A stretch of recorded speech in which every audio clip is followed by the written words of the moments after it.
the recent research being done up at Salt Lake City, I've learned in the last couple months, they have a basketball-sized device that can teleport and travel, anti-grav, but also they hit a certain resonant frequency and bang, the laboratory filled up with these interdimensional beings that were visible. They were videotaped. I'm trying to get my hand on the videotape from a National Security Agency contact I have, but that's just in the last, since March, April. And that's being done in a private lab, privately funded.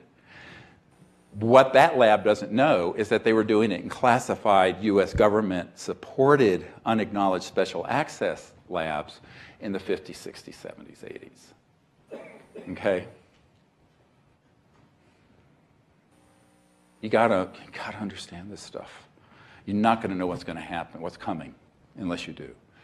Then there are these little lovely experiences, psychotronically induced experiences with AI and also holographic man-made beings, thought forms. So this is in a whole basket of technologies. And about 1956, I met with a man who was, back in 93, 94, was in his 80s. And he was sort of a very much an electromagnetic genius prodigy back then. And he developed a system, couple systems. One was a TAC system, technology-assisted consciousness system, where you could switch it on, hook yourself up to sort of like a headset, and go into a remote view state and see any place you wanted to. That was 56. A front company for the CIA called Alphametric Corporation bought it up and black-shelled it and put it into their unacknowledged exclusive use for certain highly classified. And I'm not talking Ed Dames type stuff. I mean, way past what Ed was exposed to. So those systems were 50s, 56, 57, 58. He also said that they had technologies where at a remote distance, they could target somebody, and this is thousands of miles away if they wished, and give them an experience with a being that 100% would seem real. It's almost like electromagnetic LSD or electromagnetic ayahuasca, but controlled by the intelligence community. So that, and he said, and I'm quoting here, he said, if we want to target someone so that they have a personal conversation with their personal God, Jesus, Buddha, whoever it is, they'll have it, they'll think it's real, and they will absolutely pass a lie detector test that it's real. That's 50s. 60-some years ago. You got to get your mind around that in order to understand people with the intent to deceive have in their collection of tools extraordinary sciences and technologies that are classified. Now, if I had heard this stuff from one person with credentials, I would have questioned it, but it's from dozens and dozens and dozens of people who've been in these companies and in these agencies. A lot of the really high-end work of that is being done in we'll go through a list, E-Systems, Raytheon, EG&G, et cetera, and so on. So that's what you have to understand. And, you know, and the comical term that's used at the CIA by the people I know there currently is WSFM, weird science and frickin' magic. But at Lockheed Martin, at Northrop Grumman, they just call it PFM, pure effing magic. That's what the engineers call it. It just absolutely looks like magic. So that is what we're dealing with. Now let's go to the next slide. And we're going to get into more detail. Is this too much? You following? Yeah? Well, there'll be time for question later.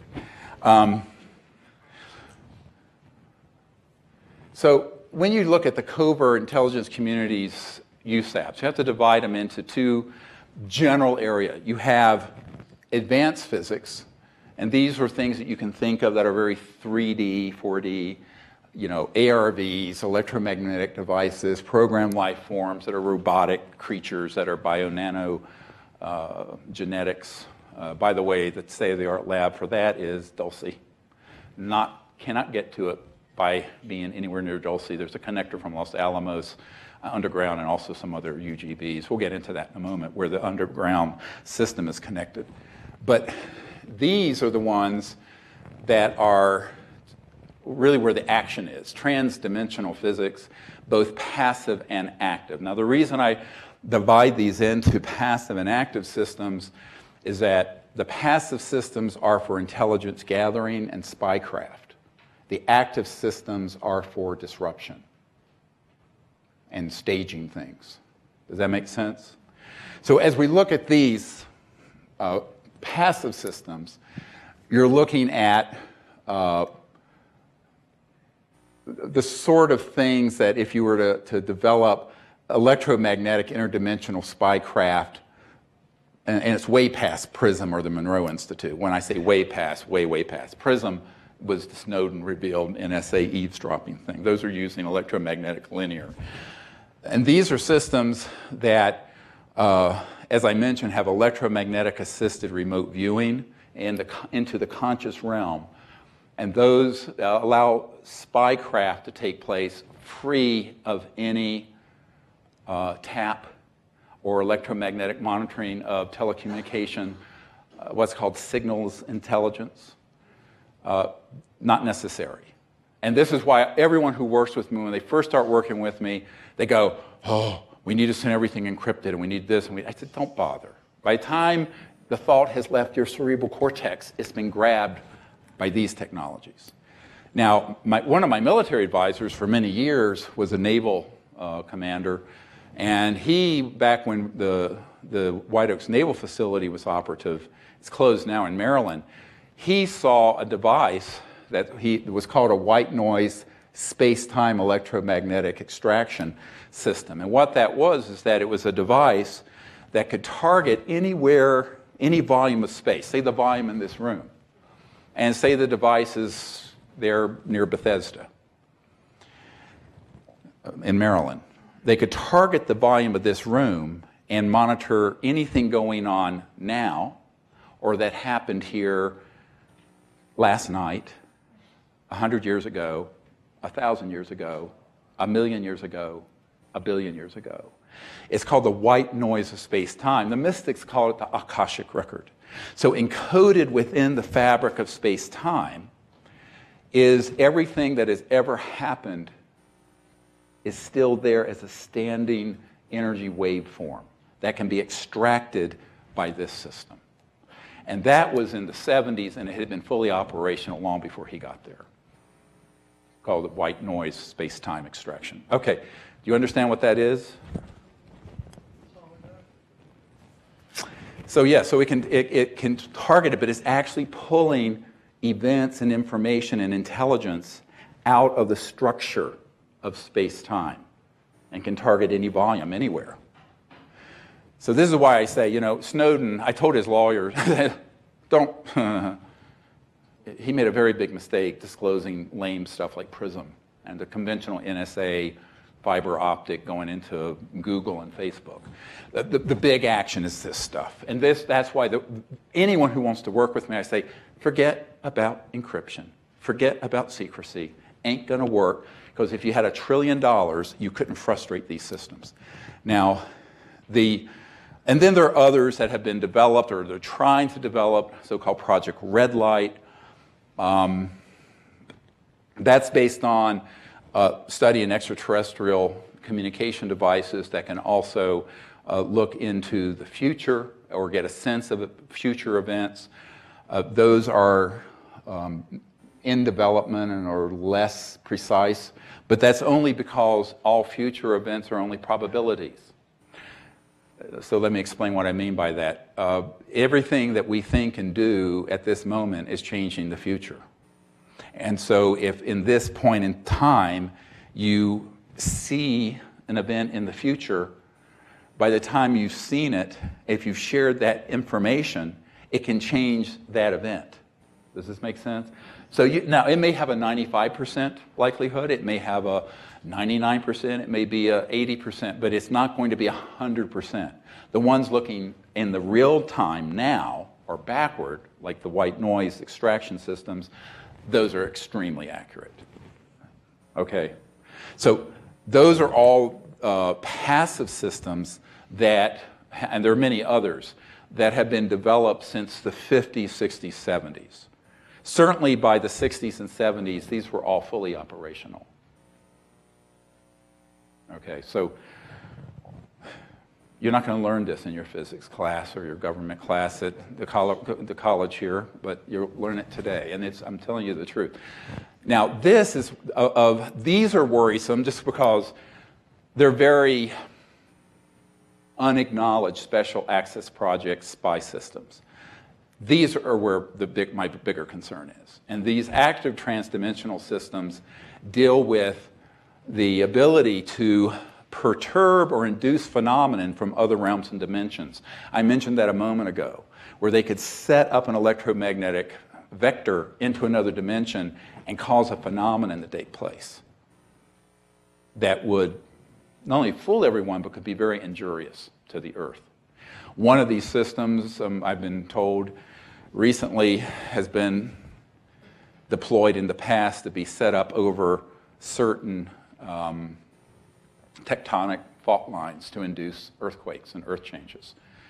And these are actively being deployed. Very dangerous game being played.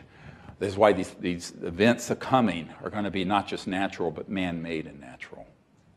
Keep that in mind as things start unfolding. They're in the hands of some of the worst elements possible, which is why I said 25 years ago the disclosure of this subject and getting these technologies under the control of conscious, ethical people is of the utmost importance to the human future, and it is an existential crisis that it is in the hands of the people it's in. They have had the ability to do teleportation since the 50s, maybe 40s. You've all heard the Philadelphia experiment. It wasn't actually in Philadelphia, it was in Rhode Island. But that was a cover story. But the long story short is the ability to cause an object to switch and fall out of one point in space and appear at another. That has been done fairly recently with particles in physics. It's been reported in mainstream physics journals. But what you need to know is through very high voltage and electromagnetic frequency field systems, it began to be studied and practiced and experimented with in the 40s and 50s. One of our disclosure project witnesses, Fred Threadfell, was up at a base up in Canada that was a classified Air Force facility where they had this big room, and it sounds so prosaic, but they had an ashtray.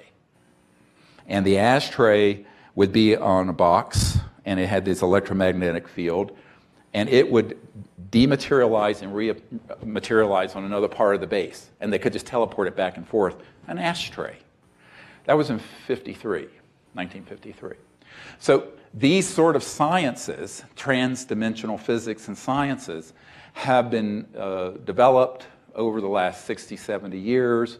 At this point in 2018, they're extraordinarily well developed in the classified world, and they can stage pretty much anything they want, which is what they're doing. It also means they can materialize and dematerialize objects. They can weaponize these interdimensional portals, or so-called stargates. Now, this is the thing that is most concerning to me, is that all interstellar extraterrestrial civilization are crossing through these finer dimensions to get here. They're not going through linear solid space-time. But over the last 30, 40 years, they've developed the ability to weaponize, say, a vector or a portal into these other dimensions and then create a weapon system that can target other starcraft, other planetary systems, and what have you.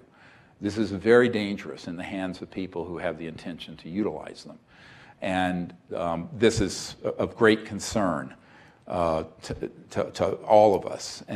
The other are the satellite-based systems. Back in the 70s, I met the man who was a very brilliant electromagnetic engineer, had his own company in the Tampa, St. Pete area, who had developed what he called a neutrino light detector. These are detectors that are placed on satellites that can pick up an ET craft when it's coming out of interdimensional, transdimensional space-time into this dimension, and it leaves a certain signature. And it's not conventional light. It's a neutrino kind of light scatter, but in the shape and form and vector of the spacecraft. That is then slaved, as they call, to weapon systems that are both in space on satellites and on the ground to target the ET craft and hit it with a very powerful electromagnetic weapon, which is how we've been causing these crash retrieval events to happen. Though you're not going through billions of miles or light years of space and getting here and running out of gas and crashing. I mean, or an electrical storm. They don't know how to maneuver through well, 737s can go around electrical storms. They're being targeted with these weapons that are faster than the speed of light because they are what are called scalar or longitudinal. So quick study in that. Wave, like light you're seeing, has a wave function, right? So the wave function, it's 186,000 miles per second propagating. Scalar or longitudinal, it's a point in a line, and it doesn't have a wave function, and it is multiples of the speed of light. Those scalar systems or longitudinal systems have been developed since the 40s, 50s, 60s, and have been weaponized. That was what was in the little secret radar dome. The FBI memo that we got has now become the #1 viewed document on the FBI website, from the field agent to J. Edgar Hoover about the Roswell event, where it says apparently they switched on a, quote, new radar system, and these things crashed. It wasn't radar the way you think of radar at Denver International Airport. That term radar, just so you know, is a euphemism used in unacknowledged special access projects to denote these sort of specialized pulsed electromagnetic weapon systems. And they call them radar. It's a euphemism. So these have been developed and were deployed in the 70s. There were systems in the 60s that were present in space, but they weren't as accurate because they didn't have these very subtle neutrino light detectors on them. And of course, then you have the land, air, and sea-based systems that aren't in space that have these interdimensional and scalar electromagnetic weapons. A good example would be near Eglin Air Force Base. There's an area of beach there that's classified, and they have these big horseshoe-shaped objects that are connected to satellite tracking systems. And when they have picked up ET craft coming in, they'll switch it on and hit it with the equivalent of something much more powerful than an EMP, electromagnetic pulse, like you'd get from a nuclear weapon, but it's very directional, and it will disable the ET craft, and it'll drop straight out of the sky into the Gulf, and they'll go and retrieve it. I know people who've been on those retrieval teams. What? Yeah. You now understand why the head of the Defense Intelligence Agency, the 3-star general I met with, in the first 10 minutes said, "Dr. Greer, we don't know why you haven't committed suicide yet." That was his first question. Why haven't you? And then there are the mind-conscious interface weapons. These are ones, that get into radionic psychotronic disruptors. Very worrisome, because if you take, the concept of technology interfacing with mind and consciousness, and you were to weaponize it, then you can create a system that not only gathers intelligence, but disrupts people's function or level of consciousness, or can induce, as I mentioned earlier, hallucinogenic abduction states.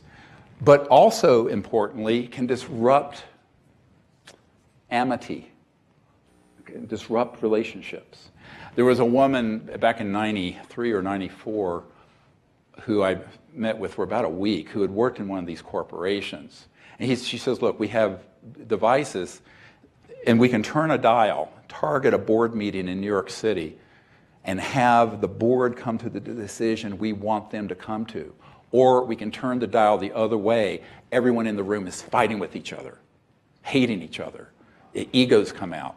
And these are very well-developed systems. Sounds like tinfoil hat stuff. And that's what they want you to believe. But those systems have been fully operational also since the 50s and 60s. So this is just sort of a quick overview of the constellation of types of technologies. I think you're getting the gist of this. Everything you've learned is wrong about this subject. Most of it is stagecraft. You have to have this information to go to the next level of what you need to do, and that's to become an interplanetary ambassador to these civilizations. Because I don't think it's going to happen out of the U.S. State Department or the UN anytime soon. And it is very important that you not give any power to this, but you have to be aware of it. And what do I mean by that? The consciousness within us and the central sun of reality, that state of conscious being, that's so much more powerful than these toys. But you have to access that state to frustrate them. It's just being a Shambhala warrior, spirit warrior. You have to understand the power of the consciousness within you. And the conscious mind that you're awake with right now is actually seamlessly integrated to the unbounded infinite mind of the great being at all times, in all places. So you can connect to that, transcend your own ego and individuality and fear and intellect, and connect to that, and that is the ultimate protection. But it's also the ultimate source of guidance, wisdom, discernment. That's why I said it was a very good thing I became a meditation teacher and a student of the Vedas and the cities and what have you before I got involved with this, because otherwise I would have been lost for sure, probably killed too. So this is very important for you to understand as a sort of milieu, sort of the prevailing environment that is extant. It's out there, it's operational, it's fully operational, and it's being deployed all the time. It's the stock and trade of most things ufological. So I think we have to begin to, and I had someone say to me once, "Boy, you're really a skeptic about most." I said, "No, it's not a skepticism, it's about knowledge." I've known all of this since the early and mid-90s. Terrible. Well, and of course, what do you do when you're, meeting with a politician? And I had dinner night before last, before I flew out here, with one of the main editor of Politico and a former ambassador under Bill Clinton and some people in D.C. I have a home in D.C. and I meet with a lot of these kind of folks. And you're trying to bring them up to ET and UFO 101, that they even exist. But they need to know this. But they don't. And it's a huge learning curve. It's vertical. And all of us have got to go through this learning curve very quickly so we don't get fooled again. Imagine this constellation of technologies being deployed to simulate an alien attack, simulate abductions, mutilations, and as Dr. Altshuler, who is a wonderful man who lived here in Denver, I'd stay at his home, and he was remember the Snippy the horse, the original mutilated animal thing? That was him. That was the doctor who researched that in the late 68 or something. He says, "Oh yeah," he says, "I discovered those were covert paramilitary programs doing those back in the late 60s. Nobody would listen." I said, "Oh yeah, of course they are. We know how they're doing it and why they're doing it." It's really funny. Everyone said, "The aliens are mutilating the cattle." I said, "Oh, yeah, right. I know exactly who's doing it, where they're operating out of, what technologies they're using, and they've been doing it since the 60s. Now, to the hysterical public, the aliens are mutilating our cattle and women folk, and they're doing this and they're doing that. I'm going, yeah, well, they're alien, but they're not extraterrestrial. Go back to the previous slide, and you'll see alien is a catch-all. So what part of this is extraterrestrial? What part of it is interdimensional? What part of it innately interdimensional, and what part of it is man-made simulators using very advanced technologies that, who knows how many trillions of dollars, at least 8 trillion in one Michigan State University study recently, $21 trillion in covert money have gone into. Our entire national debt, by the way, would be all set if we could claw back the 21 trillion that have been embezzled into these projects. Yeah. So it's a lot of money. And with it comes a lot of technology and a lot of brilliant people. The smartest people I have ever met on this planet that are not ET have been people who have been identified in high school and college and pulled into a USAP, Unacknowledged Special Access Project. IQ's 200 and north. I mean, just geniuses. And what a waste. Because they're spending their lives working for these fascists who have an agenda of World War III being interplanetary, just as Wernher von Braun warned on his deathbed. So if you take all of this in the aggregate and realize that people say, when is the false flag going to happen? I said, well, that started in the 50s. The false flag operators started in the 50s when they developed alien reproduction vehicles, gravity control, then started doing stagecraft simulating ET encounters that scared people, et cetera and so on, 50s, 60s, 70s, 80s, 90s till now. It's all been part of an acculturation and brainwashing and counterintelligence so that people, when they're ready to hit the button, bang, would say, will be convinced that whatever that is an actual hostile alien invasion. That's the basis of it. Now, you've all heard that President Trump recently called for the formation of a space force. And, all right, now, wait. I'm a little long in the tooth, or getting old. I'll be 63 next week. Terrifying idea. Imagine having me as a grandfather. Anyway, and doing, but it's a frightening thought that, or father for that matter. But you know, the Space Force, what he's really doing is acknowledging something that already exists. All right. Whether he knows that or not, I don't know. I doubt it. The people, the men and women I have dealt with for the last 25 or more years who've been in these projects have been in an operational command, Space Command and elsewhere, that have satellite systems first deployed in the 60s that could target ET craft and have been refined and refined and refined. We're on like the 200th generation, I don't know, of refinement of those technologies over the last 60 years, 50 to 60 years.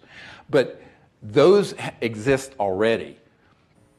Now, of course, what he wants to do is form a sixth branch of the acknowledged branch. And what I'm concerned about is the people who are maneuvering him to do so are people who are getting ready for this false flag threat alien invasion thing that, of course, we were warned about by Wernher von Braun in the 70s and nobody listened.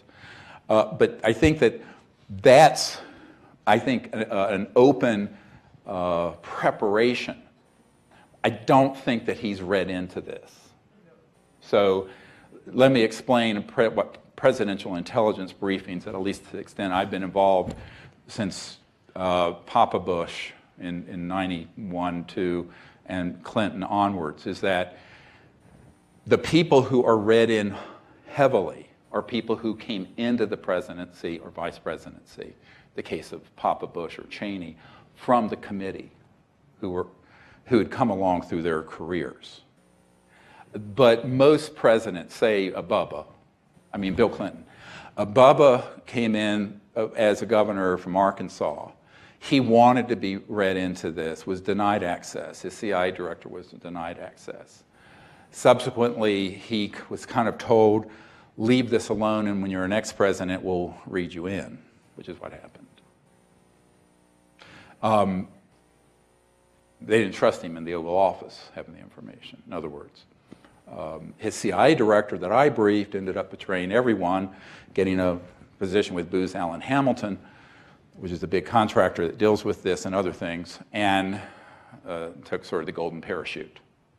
Most people, if they're threatened enough, or if they're given enough inducements, or both, usually it's both, will take the buyout. In '92, the head of Army Intelligence offered me personally $2 billion with a B dollars to defect. I wouldn't do it. So it's most people are going to take the $2 billion. You know. But I think I always say what all this boils down to is integrity, you know, and courage, and you got to have both. And the courage is a lot to ask for from a politician. Never mind integrity. But they know that, the people who are on the Majority Intelligence Committee that handles all this. There are dozens and dozens of unacknowledged special access projects that deal with this. They are sort of silos. For example, the gentleman who recently came forward, he was given baseline clearance, it's called, across 18 of them. But there, out of 6,000 people, there were only 3 people that had baseline clearance across them. So they're usually very, very compartmented, isolated. One of the things that he shared with me, which was very interesting, is the fact that there's a facility near Lawton, Oklahoma, near Fort Sill, where there's an underground base that has these, one of the spacecraft that was downed apparently in the 80s or 90s, that is being studied to figure out how it cloaks. And you know, he has seen that facility. There's also a facility that where we downed an ET craft outside Seoul, South Korea, and they had to bore a huge facility into a mountain, and there's an ET craft there. There's a facility in Irvine, California that looks like an office park, but you go way underground, and there's a facility where they're studying the extraterrestrial bodies. There's all kinds of facilities and operations, some of which I knew about and some I did not. And what was fascinating to me is that, you know, this man had been in the Army as a career person, retired, and then got rehired as a civilian, and then, and only then, was read into these projects, and he didn't even know what an unacknowledged special access project was.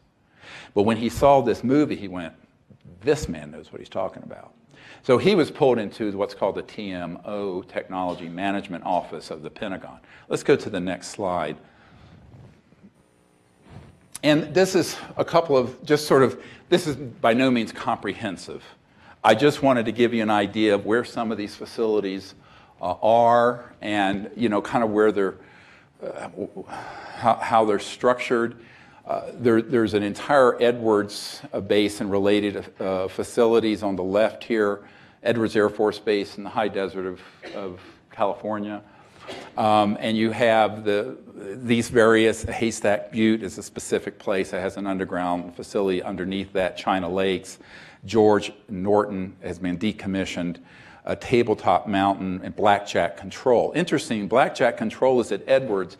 The top secret document that's the National Reconnaissance Office, which is the office that runs all the super secret spy satellites, mentions Blackjack operation, but Blackjack Control, and that's out of Nellis, so-called Area 51, although it's not really called Area 51.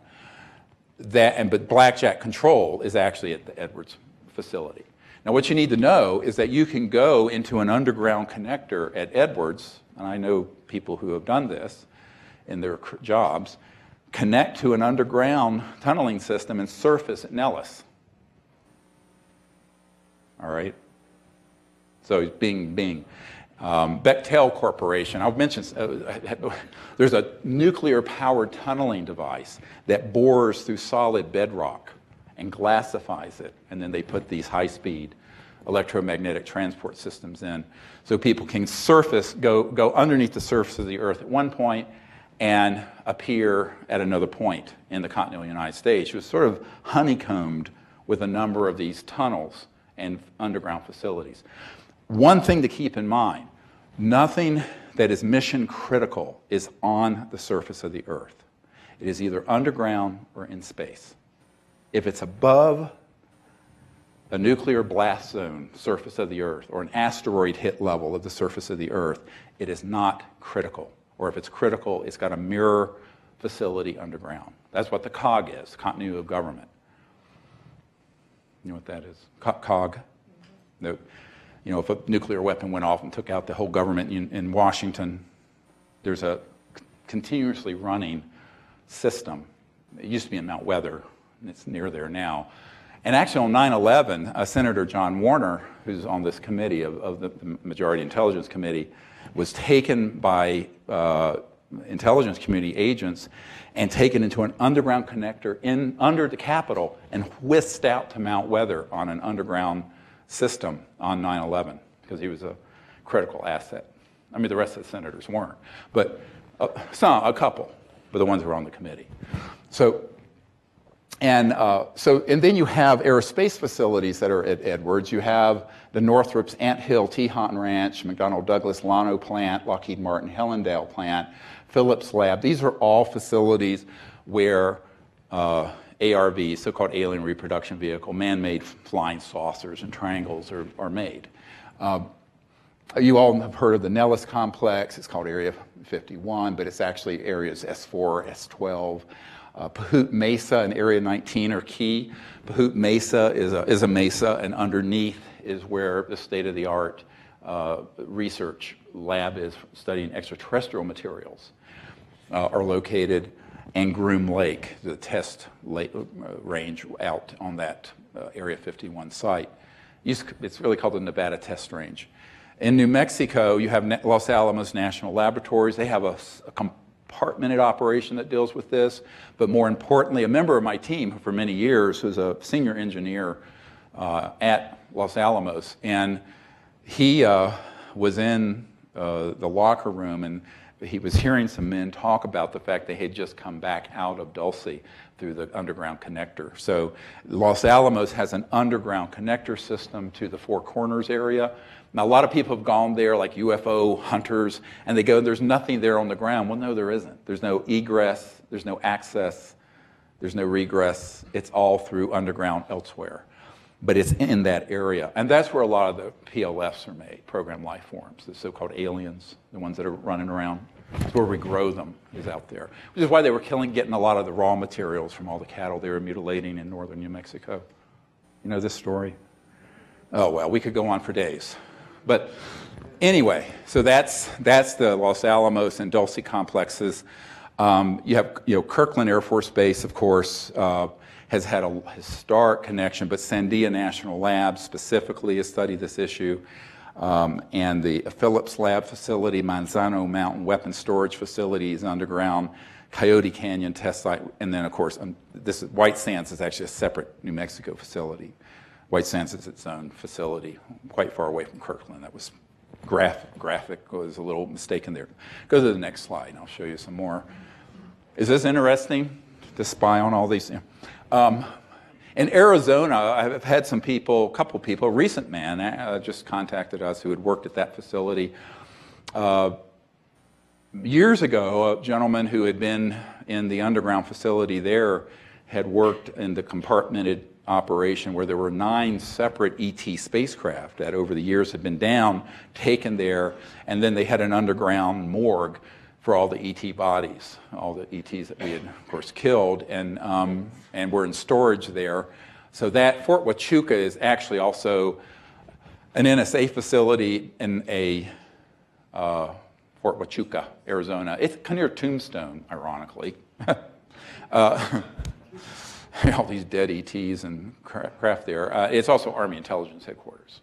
It's at Fort Huachuca, way out in the desert. And there are others, of course, out in this Cheyenne Mountain. The Colorado Deep Space Network here in Colorado has a significant research. And there's an Air Force base connected underground out further east. I'm blocking on the name. Yeah, Schroeder. That is very connected to this program. You have the Lawrence Livermore Labs in California, Pine Gap facility in Australia. They're both Magic and Australian, but it's really run by U.S.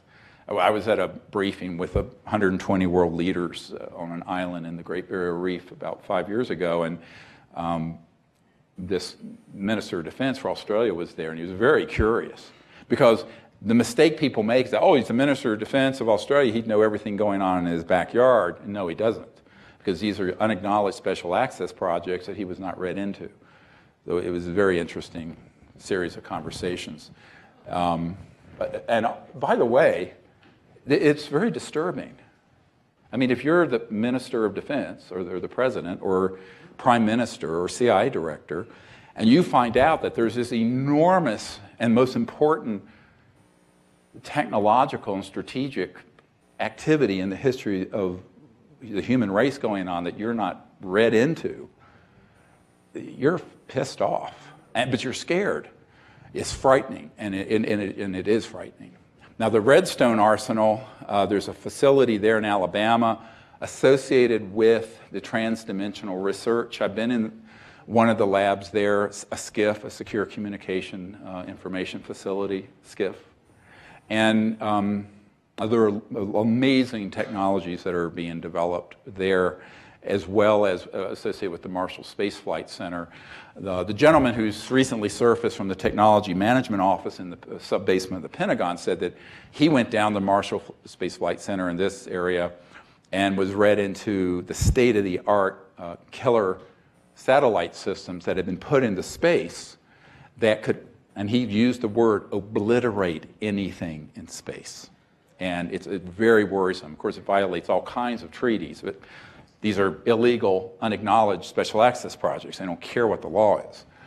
And then you have the Utah complex, not far from Salt Lake City. It's accessible only by air.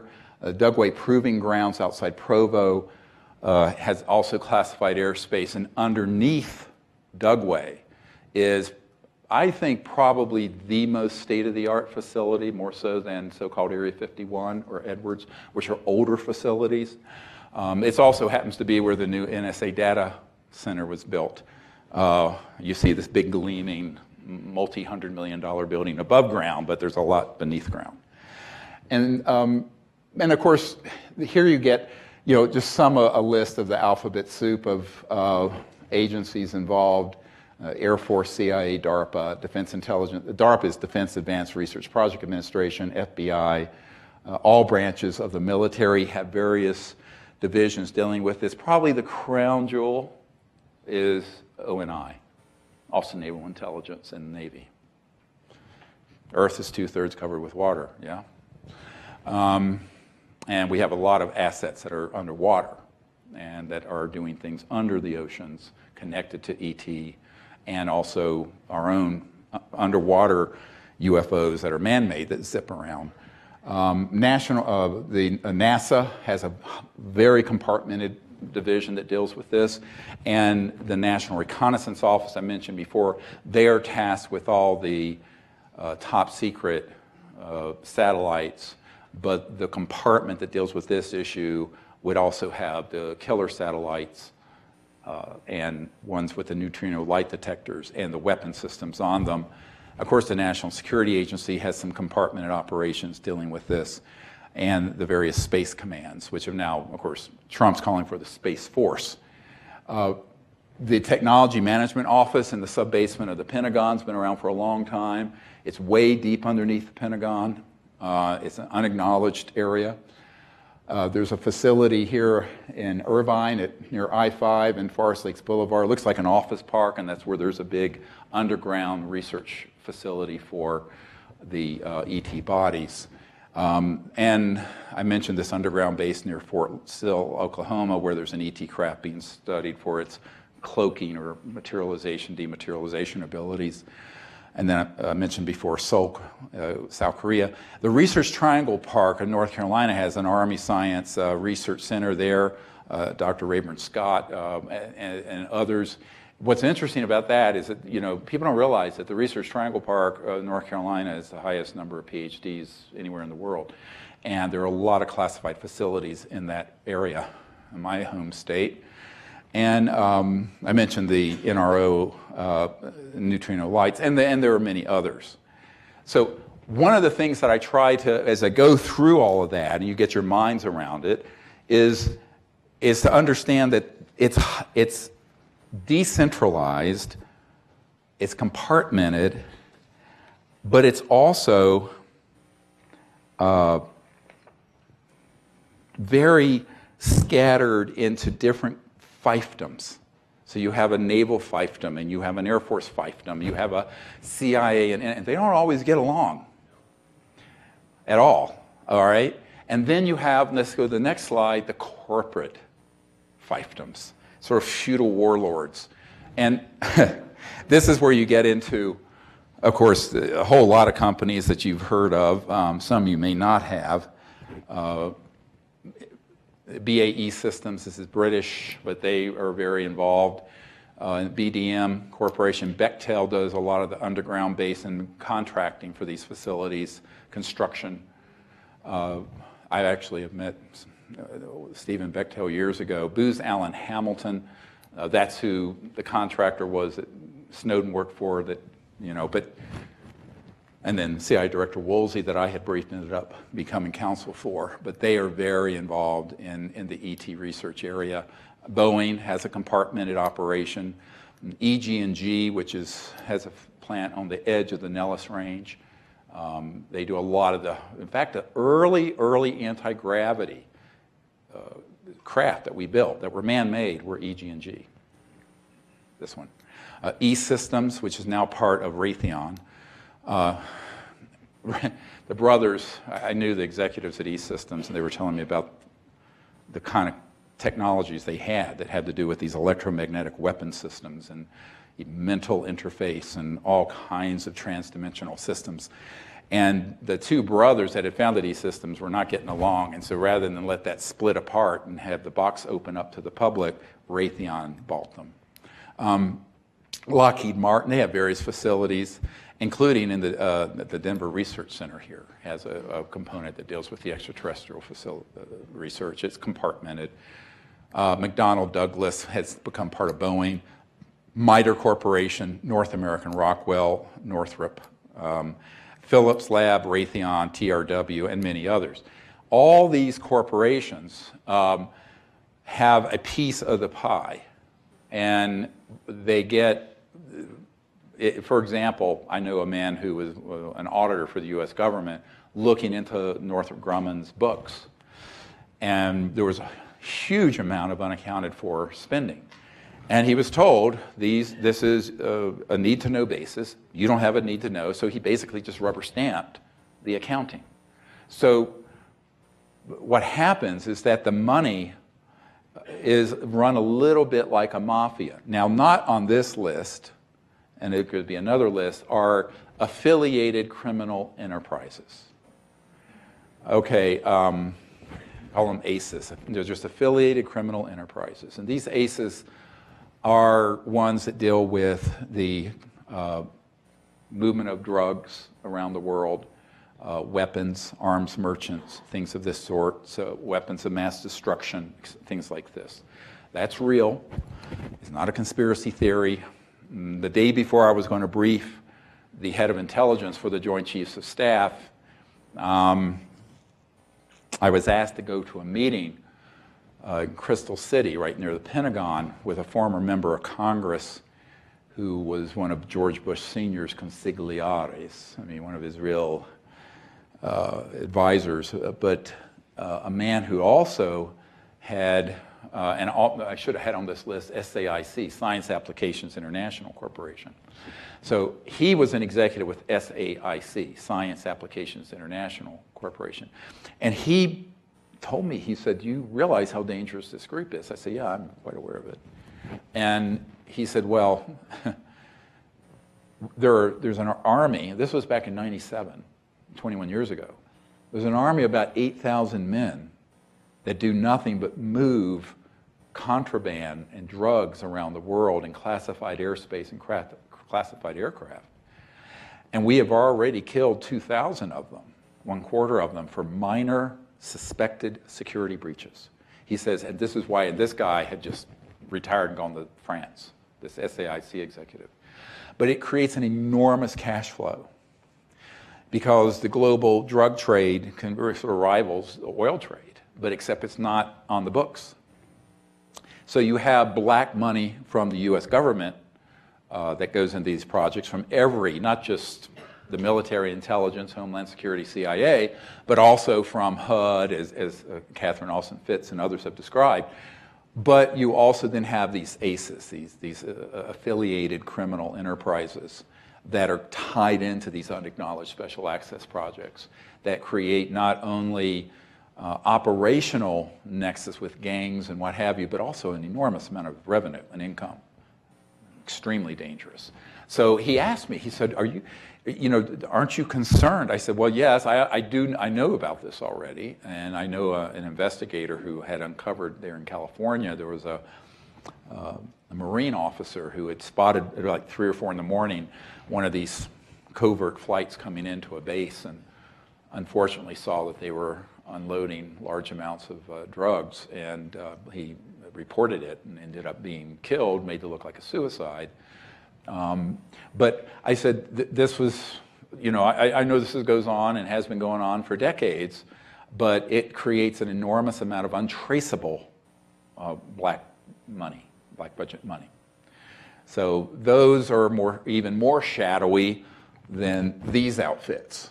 And unfortunately, the public is, one of the reasons, in my opinion, as a public health concerned medical doctor, that drugs are illegal is that they want to maintain the monopoly from these criminal enterprises.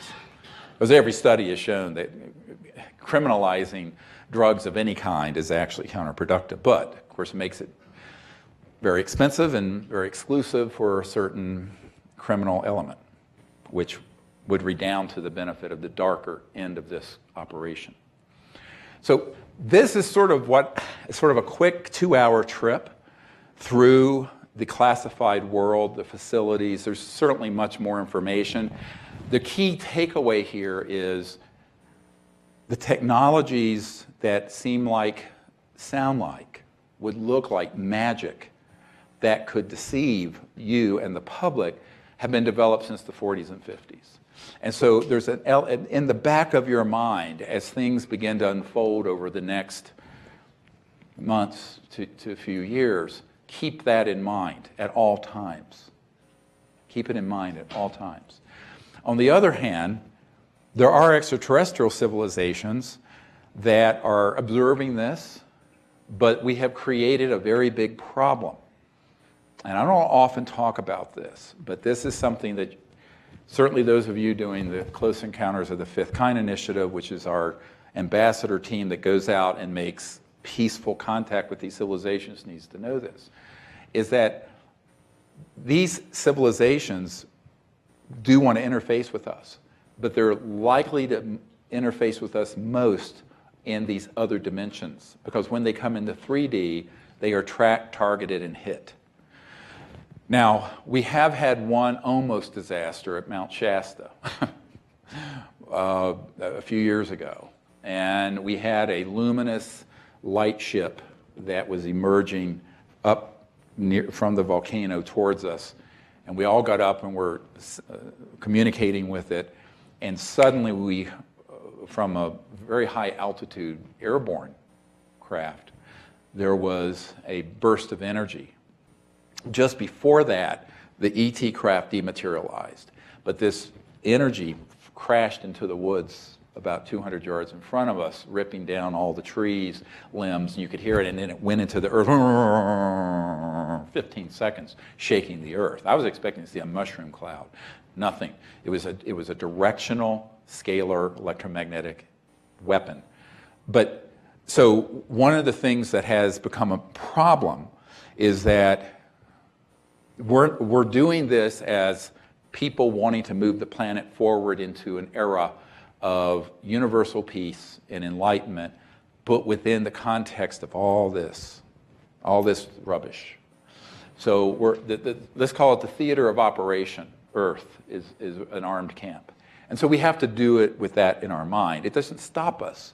And it most certainly doesn't stop these very advanced ET civilizations from interacting with us, because they can come in a trans-dimensional form and then materialize briefly and then dematerialize and then communicate with us for hours while we're sitting out in the desert Happens all the time. Every single week we go out anywhere. Amazing, but it ain't what you think. It's very advanced consciousness and also physics going on. And we'll have electromagnetic devices out there that we start, and we have cameras. You may have seen from the webinar last month that we did in Arizona of this ET being that appeared in our circle in Arizona about this time last year, and we have a great photograph of it. And all that was seen with the naked eye was a burst of sort of a red sphere, but a camera was open, the lens was open. And here is this ET, sort of triangular shaped head, large, sort of a tunic on the chest, and appeared next to this man, an older gentleman who had had a permanent hearing loss for many years. And he continued to have contact with that ET all throughout the night. And the next morning he came crying into the session and said, "My hearing is totally normal." And it is still. So we have amazing experiences with these ETs that are actually very compassionate and very enlightened and really incredible civilizations. They get a bad rap because of what I call alienism, which is that slide where I showed all the things that are thought of as alien that are being man-made or not ET or other dimensions. But I tell people, if you enter into this state of consciousness, a deep meditative state, and connect to the great consciousness, the cosmic mind, there is such protection there. And there's such clarity there. And if your intent and your heart is, I hate to use the word pure, but if you have a clear and pure intent of why you're there, these civilizations will contact you. They're not interested in people who just are curious. And they're not interested in people who are wanting to get their technologies or shoot them down. And they're not interested in racists. Now, what do I mean by that? What has happened is the human roots of racism are very well known. It goes all the way back to the part of us that are monkeys, that organize into warring troops because one's a little different from the other. So this tribalism that has infected the human situation is sort of the original sin of humanity, where one group kills another and organizes against one another in what's called warfare for one silly reason or another, religious, ethnic, racial, blah, blah, blah, blah, blah, blah. This is now being deliberately exploited by the intelligence community through their technologies into what I call alienism, the new racism. This is not politically correct, well, I don't know, in some circles now, you never know, to be overtly racist or to be overtly homophobic or overtly misogynist or overtly anti-Semitic or whatever it is, but it is okay to be overtly alienism racist. And so the interplanetary racism is what they're developing to replace the planetary racism and tribalism.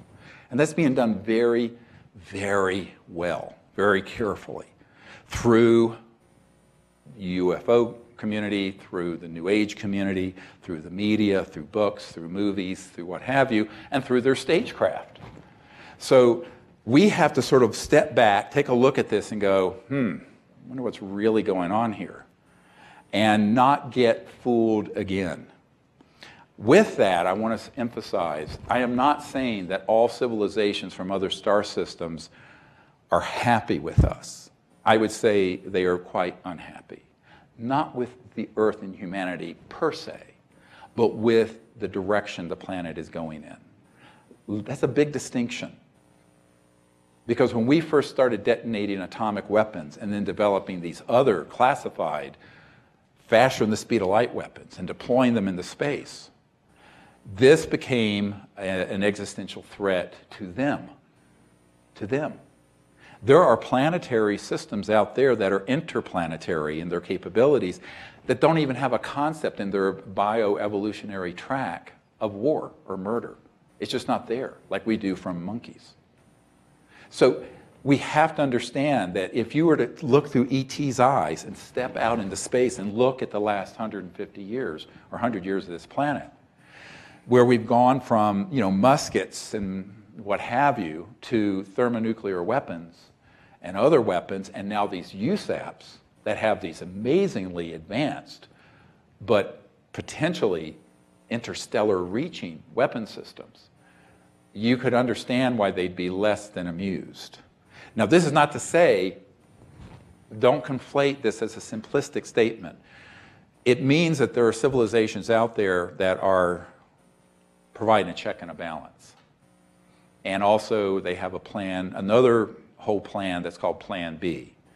And that is in the event that we cannot get this planet under control and moving on to a level 1 civilization, as Michikaku calls, a peaceful civilization that's not destroying its biosphere, that could be universally at peace on Earth and peace in space, then, and things fall apart here, then there would be the mission to planet Earth to help put it back together. So that's an active program, because it isn't known yet how this is going to play out. It's up to you and me, all of us on planet Earth. They're not going to do it for us. No way. This is in the hands of we, the people. Don't look to the president or the government or the UN. Look to yourselves and your communities of what you can do to create universal peace, make contact with these civilizations, educate each other, and do not a breakaway civilization, but an advanced new civilization that can emerge out of the nonsense of the current culture. That's what we have to see and create. All right? Thank you very much. Let's take about a 15-minute break, and then we'll come back with some Q&A.